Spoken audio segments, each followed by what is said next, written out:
Hello, I'm so excited about the Old Virginia home I'm going to visit today. It's actually just over the state line in West Virginia, but I still think of it as an Old Virginia home because West Virginia didn't become a state until 1863. And so when this house was built, it was still an Old Virginia home. Well, it was still a Virginia home. So it's called Belvedere, which I believe is Italian for beautiful view.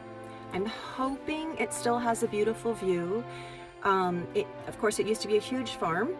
Now it's a 5-acre parcel that was carved out from what I believe is going to be a housing development surrounding it. So I'm hoping that those houses do not block the view, the beautiful view of the Blue Ridge Mountains.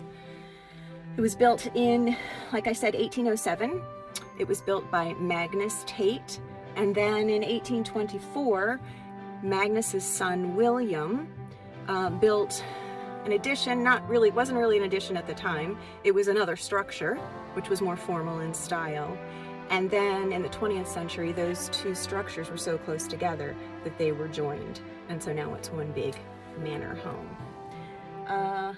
Anyway, I'm excited, so let's go.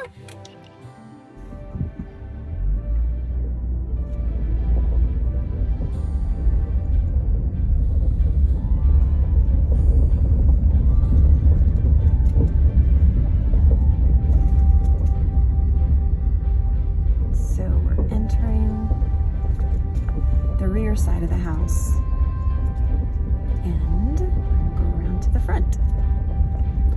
So this first place that we see, the first structure, is the oldest, and you can see all the development. Oh boy, yeah, that's a lot of development.